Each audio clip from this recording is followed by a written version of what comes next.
You know, for years we've all heard about the Iron Dome. It was sold as this impenetrable shield. But what if that whole legend was shattered in just a few hours? Well, today, we're going to dig into a source that claims exactly that, and we'll break down the mechanics of how it allegedly happened. For decades, right, the whole idea was this unbreakable shield. But in just a few hours, a single, coordinated attack, according to our source, completely rewrote that story. It shattered the myth of invincibility and signaled the end of an era. To put this in perspective, this system was supposedly built to handle, maybe 60 to 80 threats at a time? The source we're analyzing claims it was hit with a staggering 30 times that number. I mean, we're talking about a barrage so overwhelming that no system, I don't care how advanced it is, could possibly be expected to handle it. Okay, so how did this happen? How did this legendary shield, fall? In this first section, we're going to look at the source's claim that the whole thing came crashing down and it happened brutally fast.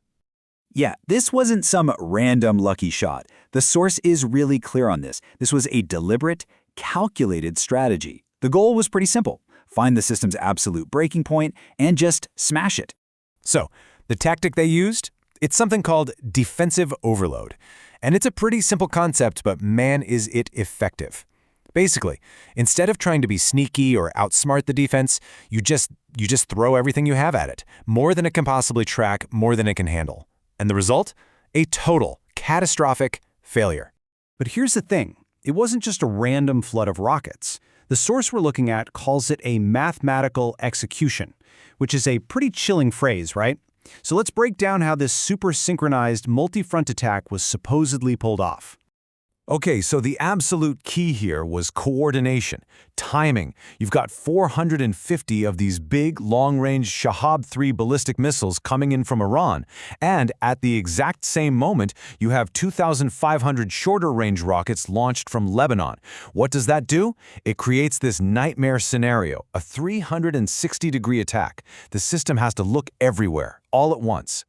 And see, this is where it gets really smart. It wasn't just about raw numbers. It was about creating what the source calls precision chaos. The attackers allegedly used some pretty advanced tech to make every single interception as hard as possible. It was like engineering a puzzle that was literally impossible to solve in time. So a really crucial piece of this puzzle, according to the source, was the tech inside those Shahab-3 missiles. They have this feature called separating re-entry vehicles. Basically, one missile comes in and then poof, it splits into a bunch of smaller warheads on its way down. So instead of tracking one big target, the defense system suddenly has to track several smaller, zigzagging targets. The difficulty just skyrockets. Okay, this right here gets to the absolute heart of the math problem. Let's be generous. Let's say the system is 90% effective, which is, by the way, incredible. But what does that mean? It means you still have a 10% leakage rate. And 10% of 1,000 missiles, that's 100 warheads hitting their targets. 100. That is absolutely devastating. And that really leads to the source's main question here. And it's a good one. Is this shield really a shield if it still lets the one punch through that knocks you out? It's a question that kind of forces you to redefine what an effective defense even is. But this fight wasn't just happening in the sky. According to the source, there was a whole other war being fought, an economic one. And the goal was simple: make it so ridiculously expensive to defend that you just can't afford to anymore. Check this out. The source claims they were using these dirt cheap, $300 rockets to basically troll the defense system, to bait it into firing a $50,000 interceptor missile. Think about that trade. Every single time that happens, it's a huge financial win for the attacker and a crushing loss for the defender. I mean, just look at this chart. It says it all. That tiny little sliver on the left, that's the cost to attack. And that skyscraper next to it, that's the cost to defend. You multiply that difference by thousands of rockets, and you start to see why the source calls this strategy strategic suicide for the one trying to defend. You know, the source has this perfect analogy for the whole economic problem. It's like trying to stop a swarm of bees with a $50,000 gold-plated fly swatter. It's just brilliant, right?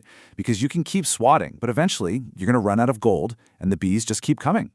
And this wasn't just theoretical. This economic pressure had immediate, terrifying consequences on the ground. The source claims that batteries literally ran out of interceptors. They had to be reloaded by hand, which is slow. And that created these gaps these minutes-long windows where there was no air defense, leaving everything and everyone just completely exposed. All right, so what was the end result of all this? What was the fallout? In our last section, we're going to look at what the source claims are the massive geopolitical consequences, a whole new regional order potentially. So the source makes a really interesting point here. This wasn't a military defeat in the classic sense, tanks rolling in. It was a surrender to math, to economics. The price to keep defending, both in money and in the sheer number of missiles getting through, just became too high. It was an unsolvable problem. And maybe the most shocking part of this whole story, according to the source, is just how fast it all happened. I mean, look at this timeline. We're talking less than 6 hours from the first launch to a reported call for a ceasefire. A 6-hour war. Just think about that. 6 hours to potentially redraw the map of power in the whole region.